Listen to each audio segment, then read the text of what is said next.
every celeb has their own stan accounts at this point. Did you see the recent Timothy Chalamet one on 9/11? What? Nothing that you just That said made killed any me. sense together. Okay.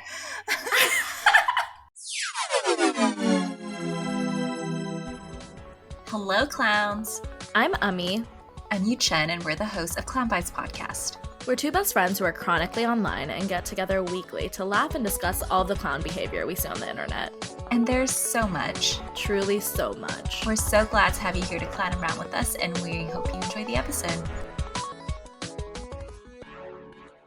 Good morning, clowns. It is such a beautiful day on the outside. Ami and I are a bit dead on the inside, emotionally, mentally. As usual. As usual. Every time I look outside my window, I think, wow, it must be such a good day out. It's like 90-something degrees, so it's not. But it's super misleading.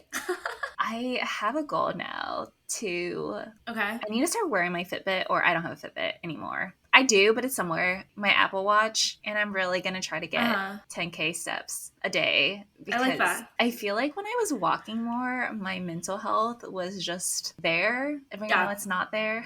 Mm-hmm. I was thinking about getting a walking pad, but I know you have one and you just never use it. So I'm just like, is it even worth it?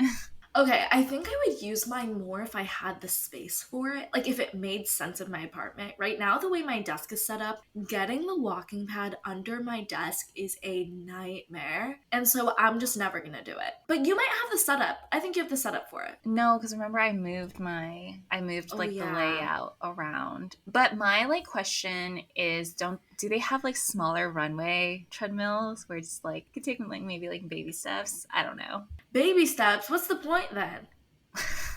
I don't know. It's easier to get to 10K steps. It is a pretty small runway. Like it's not a full treadmill size, but it's not like baby. Like I can do a full stride. Okay. Well, yeah. I feel like every time I think about it, I'm just like, why don't you just get the fuck out of your apartment? Like, you just need to like leave. Too bad we don't live close and I can't be like, oh, just borrow mine and see if you like it. Because I don't know what to do with mine. I need to sell it. Yeah. Okay, so this past week, I've been hearing a lot of things about TrovaTrip. Is that what it's called? TrovaTrip? Have you seen that? I think so. No, I never saw it until you linked the article. I literally saw it yesterday and I was like, oh my gosh, this is perfect related to our episode. But essentially, it's this company that puts on trips, like traveling trips. Usually they're international with influencers. And the way that I found out about it was this girl was basically talking about like how she did the math between this trip that this influencer was offering to Greece. And I was like, oh, that sounds so fun. And she was like calculating all the costs it would like cost to basically go to the trip by yourself without going through this company. And it was like $2,000. And guess how much this influencer was charging for the trip? Okay, I actually did see this video. Oh, you did? Okay. Yeah, I didn't know who the name was, but okay. They charge like $38,000 or $4,000, right? Like something obscene, like almost double the price. Mm-hmm. Yeah, okay. I thought I saw it because you linked it and I like read the article and I thought my phone was like spying on me, but I think it's just popping off right now. No, you saw it because probably I saw it and our algorithm is like too synced right now. Okay, I had never heard of it, obviously, until yesterday, but the concept of that is, like, kind of just so weird in itself. Like, going on a trip with your favorite influencer. Yeah, I do think it's weird, but I feel like the concept has been around for a while. Do you remember, like, peak aesthetic Instagram when people were going on these, like, photography trips? Like, these, like, popular influencers were hosting trips at, like, really unique destinations so that people can practice their photography. Do you not remember this? Remember that? No. It's very similar concept. Though. Yeah.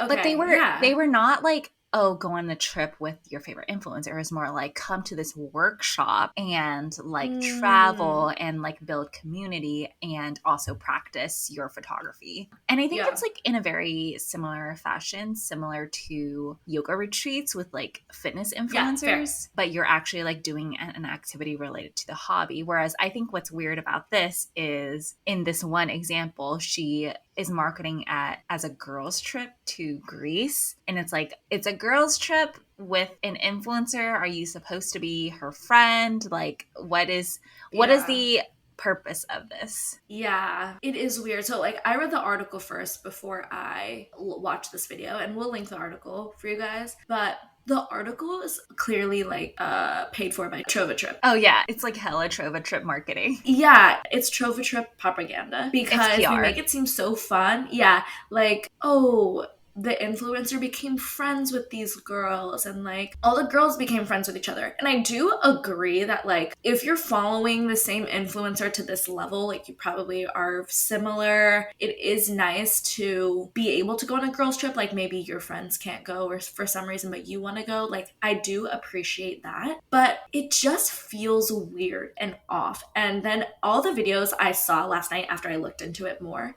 were just how it's a scam. Really? Tell me more. Like the trip itself is a scam. On the site, it says you're going to stay in 3-star hotels, but in no hostels. They're staying in hostels that are 1-star. That like sometimes the water doesn't even work. They are paying for all of these like different excursions, right, as part of the trip. And sometimes they get canceled night before. So like things that you're paying for are just not actually being delivered. I saw some videos where they're supposed to take you from the airport to your hotel. And first, it took them 2 hours to like get the car to get to the hotel.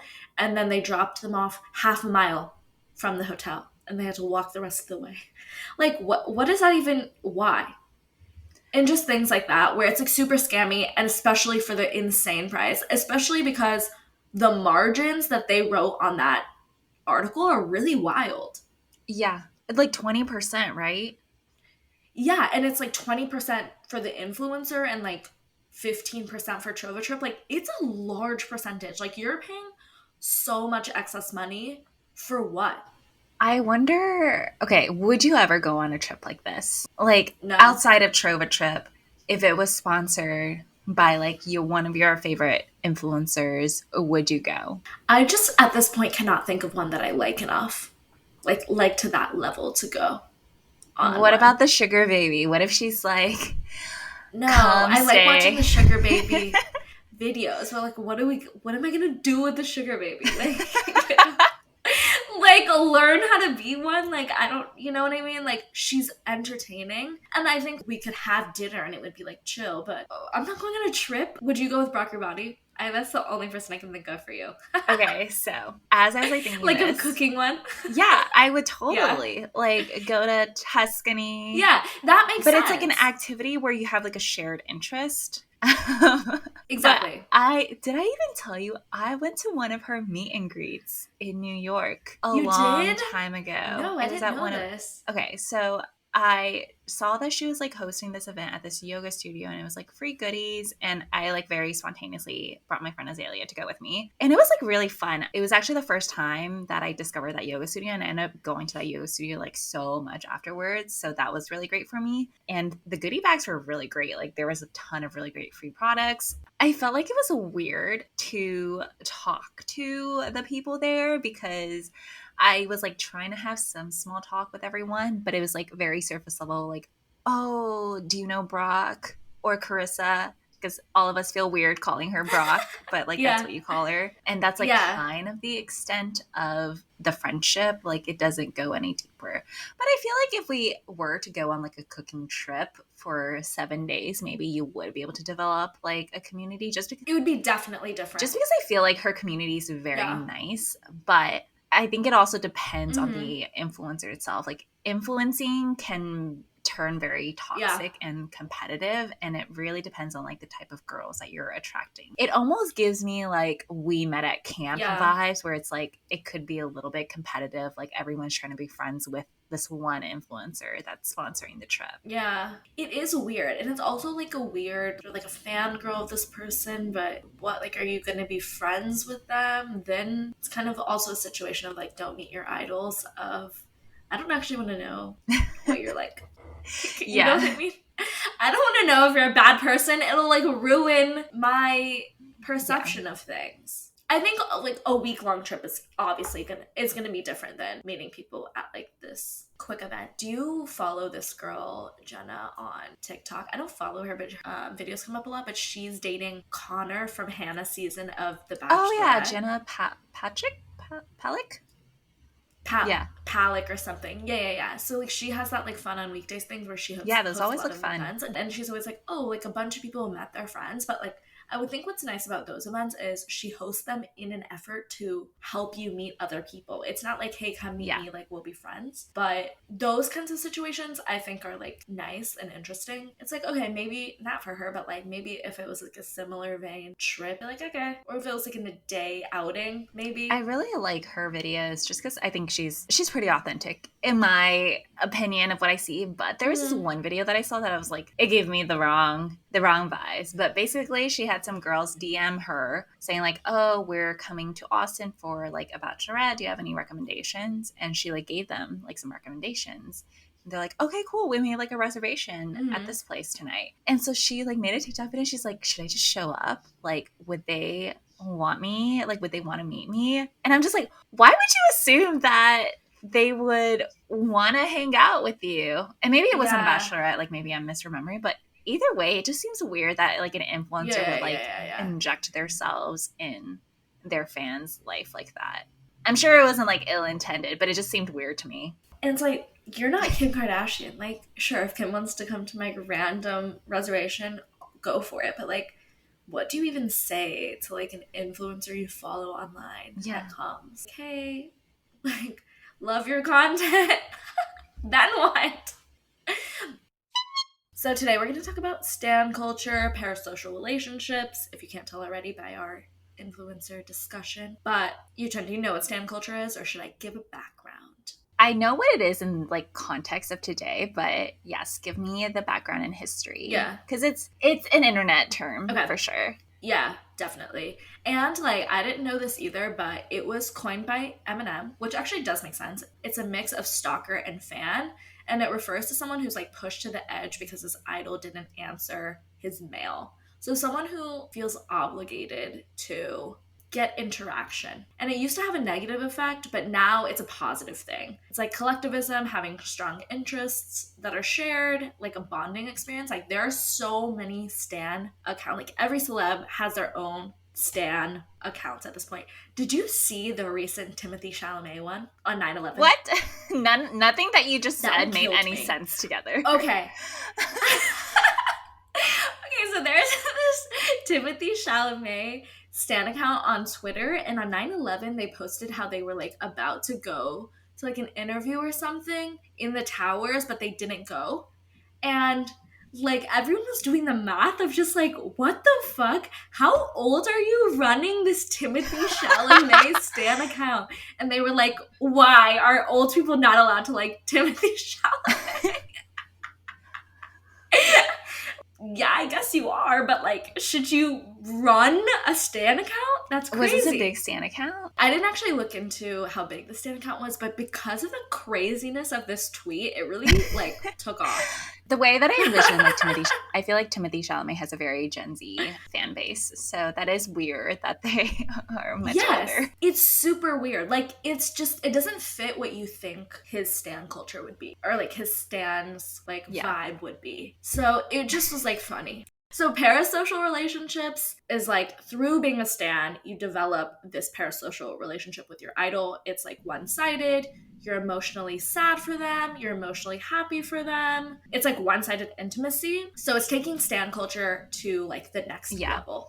Whenever I was researching this and I was like hearing about how, you know, it's somewhat one-sided, and almost was like, it's just like kind of like dating sometimes, like super one-sided where only one person is interested and you've already stalked their profile and you know their favorite songs, but like they could care less about you. Parasocial relationship is like a more blown up example of that. Yeah. And parasocial relationships, like, it's been around for a really long time. It's like when you go to a concert and you see people like crying at the concerts because they're just so emotionally attached to like who they're seeing. It's like an emotional release sometimes. Definitely when Rock Your Body got into a relationship, I was just like, oh my gosh, I'm so happy for her.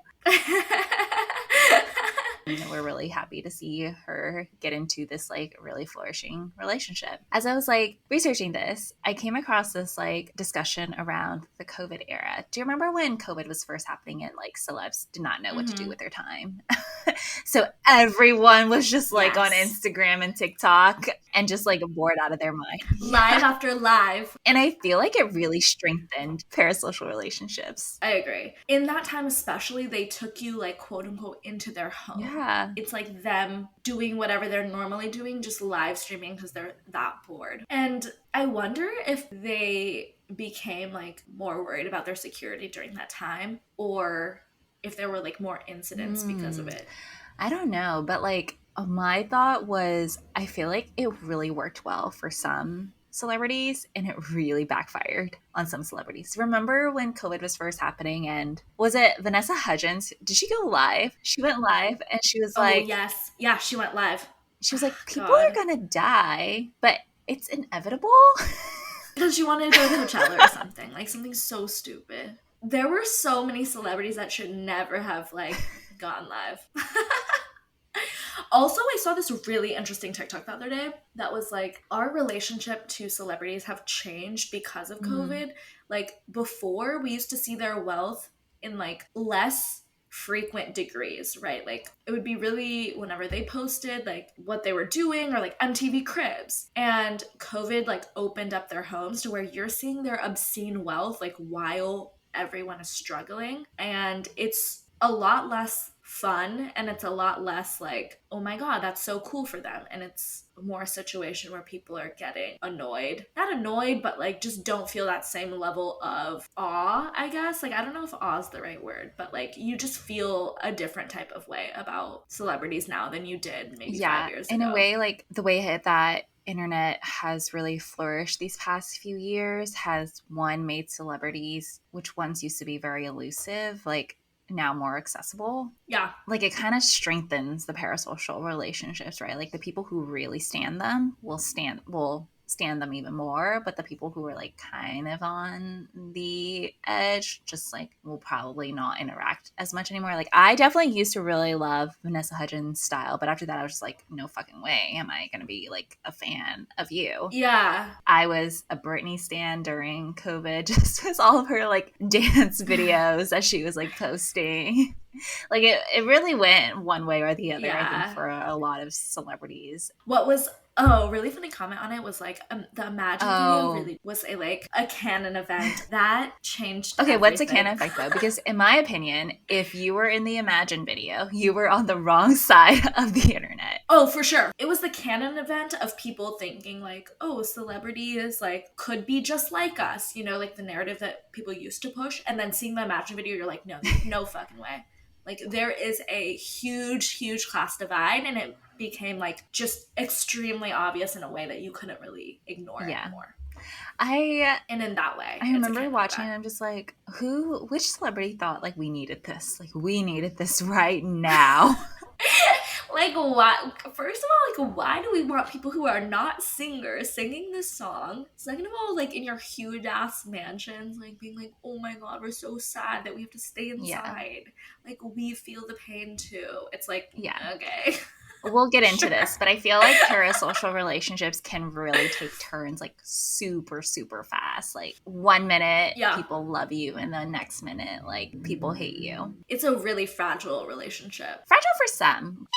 So what I really want to talk about is also the toxicity of like stan culture against stan culture, because there are certain celebrities and they may not even be like that big, you know, but their fans or their stans are actually psychotic and crazy. Ones that I like really like come to mind: Selena Gomez's fans. What are Selena Gomez's fans called? Oh god, her stans like scare me. Do they have a name? Beyonce's fans. I don't know because I dislike the her. Beehives, Nicki Minaj's fans, the Barbies. I mean, these are really big stans. As I was listening to this, why is it only female celebs that have like really big scary stan bases? Well, I guess like Beliebers for Justin, but it's mostly female, I think. Yeah. What do you think? I think stan culture is female driven, and then females are like generally latching on to other females. Maybe. Yeah. I don't know. I mean, clearly Timothée Chalamet has But stans. they're not crazy. But like really yeah. mild stans. No, yeah, they're not crazy at all. That's like a really good point that it's only really female artists. But let's talk about Selena Gomez's fans, because I know you mentioned this to me, but why are you afraid of her stans? There's just something about Selena herself that like feels off to me. Like she herself inherently seems so snarky, so I don't know what Calculated? the right word is. Like she's calculated, she seems really vindictive, and her stands embody that. They do not let anything go, and she plays into it so much that they feed off of her energy. And because she's like that, her stands are tenfold like that, which is why they scare the shit out. The one video that comes to mind of her doing this, I don't know if it's intentional, but when she created this TikTok, I think in promotion of her upcoming song, but it was like her lip singing to, I think, a scene from Samantha from Sex and the City. And the guy's like, oh, I broke up with my wife. And she's on the phone like, who is this? And do you remember this TikTok? I don't remember that. Okay. Do you know the scene from Sex and the City, though? Also, I don't watch Sex and the City. Basically, the scene from Sex and the City is Samantha is the other woman sleeping with a guy, and he has a wife. So the guy calls Samantha. Yeah. He's like, I finally told her, like, I'm leaving my wife. And Samantha's like, who is this? Just like so nonchalantly. And the fact that Selena chose she chose to make this video kind of right before her latest song came out, which I think is about, Single Soon. Which I've heard is about Justin. Yeah. So it's like, it's not lost on her fans. And it's, to your point, it's snarky in a way. But this made me really question, do you think celebrities, like really big celebrities with really big stan culture, are somewhat responsible for controlling their fans and setting boundaries? Yes, because it's kind of like the tone at the top situation, right? Like if you are leading your company well, or you're leading your like underlings well, they're not going to be horrible to other people. Like that is actually crazy. And I didn't know that she did that video, and that makes me ill because months ago they were like, hey, we've squashed the beef. Clearly you haven't, because every time you squash the beef, it's fake as fuck. And then you do things like this, and like you're not stupid, and you have a team telling you. Wow, I extra hate her.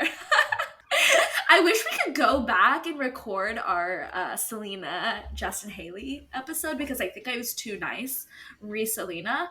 But I actually, like, the more I think about it, like, really despise her. I think she's actually the worst of the stan leaders.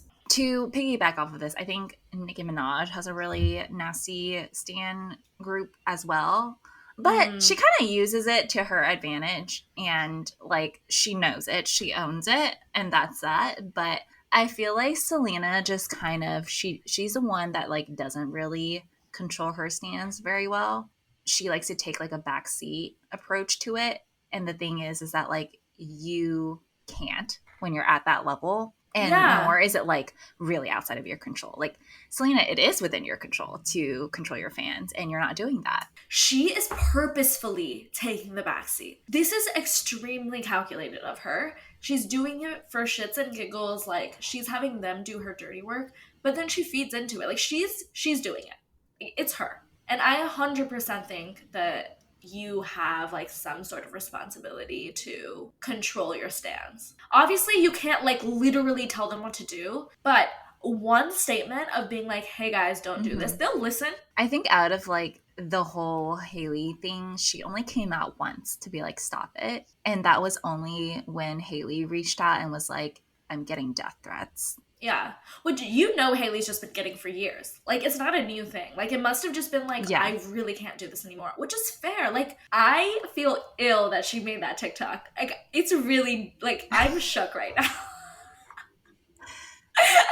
Like, what the actual fuck are you doing? You're so bored with your life? She is. She's mentally ill. Like, Ami woke up today and just chose violence over Selena.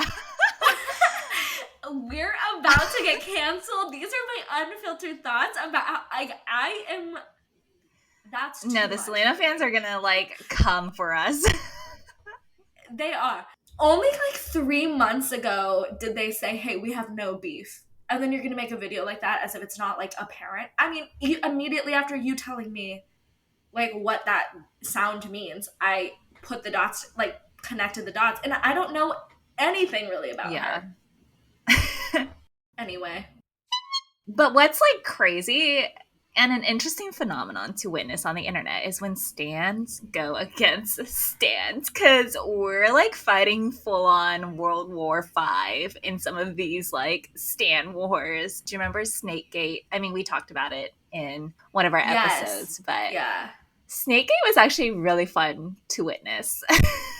And Snakegate, if you haven't listened to our Kardashian episode. It's on the Kardashian episode. I think we also even talked about it in this Selena episode. Yeah. If you haven't listened to the Selena episode, it's where Kim released videos of Taylor, quote unquote, agreeing to the lyrics in Famous, when like Taylor then, after Famous came out, said like, I didn't agree to this. So it was that whole saga. And that was a really wild time. It was like Swifties against like, actually I think Kanye has a pretty big stan. But culture. Basically all the Kim Ye fans plus Kardashian family stans went into all of Taylor's posts and just repeatedly commented like snake, tweeted like the snake emoji at her, and basically like caused Instagram/Meta to create a like comment filter release just because Taylor was getting bullied so hard. And what was that like trending hashtag about Taylor? It was like Taylor Swift is canceled party. Okay, but that was like peak cancel culture. What was it? I don't know, but I felt like every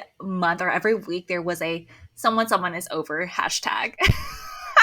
Yes, every month, agreed. But in one of Taylor's documentaries, she was like, when you have like the leading hashtag on Twitter being like, Taylor Swift is over party, like it hurts. And I'm like, yeah, that is sad. She's not over though. I'm sorry, Taylor. She's not.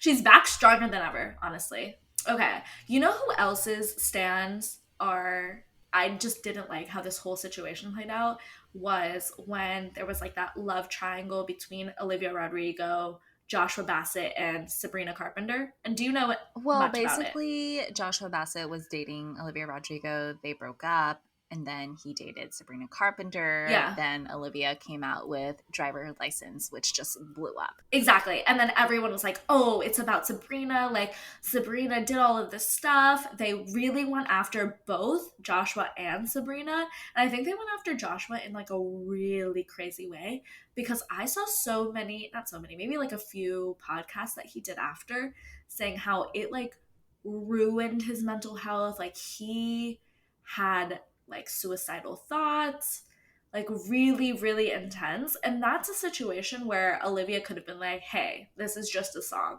And also we're 18 years old. Like no one actually did anything wrong in that situation. They broke up. He started dating someone else. There's no cheating. Even if there's cheating, like it's a lot, but like nothing really untoward happened. Like it's just life. And she did nothing to stop it. And the fact that Josh, someone she says she loved, is like having such intense like reactions to all of this, and she's still not doing really anything to stop it, that was not okay. And I get that she was 17, 18, but come on, like you know how the internet works, especially as a Gen Z. I definitely agree. And I think one thing upon like kind of digging a little bit more into stan culture is really fueled by young people. And like I think the K-pop industry, I think we're going to do an episode on K-pop, but I think K-pop really feels into this too. It's like you're targeting very young individuals who are very impressionable and like their minds haven't really developed yet. So they basically, through like this frenzy and this like, they probably get a dopamine out of it, a dopamine kick. For sure. That's how they like develop these like thoughts of, oh, I'm going to DM them and tell them to kill themselves, because they don't understand the ramifications of it, which is why like I think stan culture and parasocial relationships can get really toxic and scary, because it's kind of targeted towards very young people. And that Timothée Chalamet stan account owner is just an outlier in this. One final thing on like how celebrities have controlled their stans is Doja Cat. So are you familiar with like how Doja Cat treats her stans? She hates them, basically. She like thinks they're fucking weird, which she's gotten a lot of backlash for, because they're like, we've only supported you. But her whole perspective is like, if you're going to develop such strong like emotions towards me, but you don't even fucking know me, that's weird. And I kind of get it. Yeah. Like For sure. That's how She's I like, would feel. you only know my music and that's it. And there's so much, like, you can only assume so much that goes into my music and you just don't know me, which like makes Yeah. sense. I think that it goes to like setting boundaries, right? Like she wouldn't be where Mm-hmm. she is without her fans. But also I feel like stan culture has gotten a bit too aggressive, I think, for everyone involved. Yeah. Do you think it also plays into ego a little bit? Like Doja Cat just seems to have less of an ego about like, oh, all of these people love me so much. He's like, no, they don't actually love. They just like love this like fake person. But these other celebrities are more so feeding into it. Like, oh, look at how many people are willing to fight for me. So Doja Cat is interesting in the way that I'm not exactly sure if it's ego. I think it's partially because she Mm-hmm. has really rejected the pop success that she has achieved in her like second and third album. Basically, the album where it's like really girly pop, like where Woman came out. Yeah. All of her like really popular hits have like really escaped my brain. But she's like, that's not who I am. Yeah. And in a way, her latest album has really been like an anti-pop album. And so I Yeah. think she's like trying to shun like the fans from her original success a little bit. But she was successful before like Got the it, pop got it. phase. I listen to Paint the Town Red multiple times a day. Oh yeah, it's very good. That song is a bop. Okay, interesting. Yeah, I just like really don't know that much about her, except that a month ago people were mad at her. It's hard to keep up with everyone who's mad at who. Nor these days. should we. Like, we should be No, I in just our don't own care. relationships, like not in our parasocial relationships. Yeah. I'm a viewer of other Yeah. people's parasocial relationships. I don't actually know that I have Well, any. I think it's interesting to be a bystander, right? I think like Yeah, I for would sure. love to read the psychological experimentation research on Yeah. like what causes someone to like DM someone and say like go kill yourself because they cheated on Yeah. their favorite celebrity. Yeah. Yeah. Now that we're talking about this, I feel kind of ill about all of the Scandival stuff. Like, not that I did any of that, but like I feel ill that people felt so strongly to do that stuff to Raquel and Tom. Like, yes, they're horrible Yeah. people, but it did go very far. And like when people talk about it to this day, I'm like, can we move on? Like, it was interesting while it was coming on, but anyone who is acting on this, still to this day, you've got to give it a rest. I think it's interesting. It's so hard because, right, like we obviously want to talk about it, but we don't want, Yeah. but we don't want it to like negatively affect the emotions of the people that are actually involved in it. But inevitably, it will. Yeah. And like I think like what we said and like what I even said like to my friends and stuff was how I felt about the situation. Like I didn't think it was right, but do I think she deserves like jail or like things like that? No. She's a human, and they also are on a reality TV show that breeds a lot of different like behavior that's okay. One thing that is really complex about stan culture and having a parasocial relationship is the heartbreak that you go through when you realize like someone that you like is not who you think they are, and you kind of go through like a friendship breakup with them. Mm-hmm. And it's so hard these days because everyone is like has an issue left and right. Yeah, we and don't it's hard. like. I think the difference is like we see that like even if we're like shit talking Selena, like it doesn't mean that she doesn't deserve like all the fans that she has. Like there are really great qualities about her. Yeah. But I think like what stan culture doesn't really call out is that there will always be issues to not like them because they're human in itself. Yeah. We put celebrities on a pedestal sometimes that they didn't necessarily even ask to be on. We're just like putting them up there because we see them as like a different level of a person than us. And they're just not. They're probably worse actually just because of all of the like different traumas they've been through. Well, okay. Remember when all the news came out about Lizzo and the lawsuit that she's involved with? And you and I were together during that. And I wouldn't say I'm a stan of Lizzo. I don't think you are either. But I would say I'm a fan of her music. I do like her music. Yeah. And it just really made me uncomfy to continue to support her. Yeah. And remember, like, right when that came out, you and I were like, separately, we each individually were like, I've stopped listening to her music. So I wanted to ask you, do you still, do you continue to not listen to her music and boycott it? No, if it comes on, I'm listening to it. But, like, I'm not actively going to, I mean, I guess I was never really actively going to her music anyway. But if it comes on, I'm listening to it. Also, I don't know what happened with that situation. I think it's, actually. like, I'm going to say it's like in court, but I feel like we would have heard something by now. Yeah, I have no idea what happened. And there was, like, so much back and forth of, like, no, Lizzo actually didn't do anything wrong. Like, isn't that, like, I actually don't even know who was in the right. But I think that the reason that one hurt, like, weirdly, was she was, like, so body positive to the world, but then was, like, spewing so much, like, body hate within her actual life that just feels wrong. Like, it's so inauthentic. Well, what's interesting about, maybe, for sure. Maybe not. God knows. But with parasocial relationships, like, you are in this one-sided relationship, and, like, it causes you to basically you have to, like, dig deep within yourself, and you have to assess, like, are you okay with what they did? Which is so...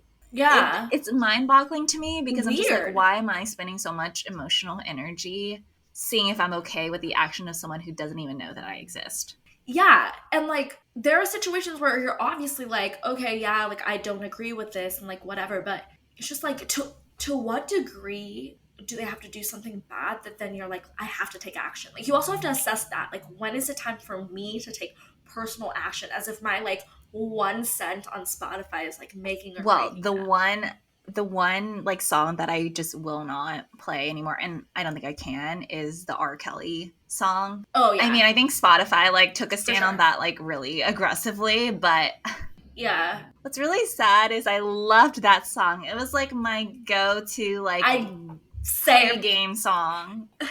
Immediately when we started talking about this, like, I thought about it, and I, like, not always, but, like, sometimes I'll be like, oh, I really want to play this if we're gonna go out or something, but obviously that is something I vehemently don't support, and, like, if I can't play the song, it's fine, but it's tough because so many people that we listen to are not good people, and we might just not know yet. It's confusing. Yeah, it's confusing. I'm very confused. Like, internally, very conflicted. I feel this way to a lesser degree with Chris Brown too. Like, his earlier albums, I love. Yeah. And I just, like, can't. I still play it sometimes, but, like, if I'm in a group of people, I always get, like, I feel self-conscious about it. In a way, I feel like people view Kanye music at the same, like, degree, which is really sad because Kanye is so talented. He really is. But he's so problematic in more ways than one. Yeah. And at some point, it's also, like, you just don't play it for, like, a little while it's, like, hot. Like, the issue is hot. But then, like, at some point, it kind of goes away. Like, John Mulaney, when he cheated, it was like, oh my God, everyone hates John Mulaney. Like, whatever. Now, like, if you brought it up, I'd be like, I don't even know. It, like, takes me a second to remember what happened. Like, how long are you supposed to hold on to these things? You know? For John Mulaney especially, and I think I told you this, and I think we've talked about it on the podcast, is like, how long do you, like, if someone cheated, that's just something that's happening all the time. Are they a good person? No. But, like, normal people cheat. Celebrities are 100% cheating. Like, I just don't know how I can even give a shit about that anymore. I think the John Mulaney one hit a little bit different because he does talk about his ex-wife in his stand-up a lot. And so, in a way, like, it felt like we kind of knew their relationship, which we obviously didn't. So that was a little bit different, but still, like, I can't just hate John Mulaney forever. Okay, for the audience, I mean, I have very different POVs about cheating. It's just like, it's okay, everyone does it.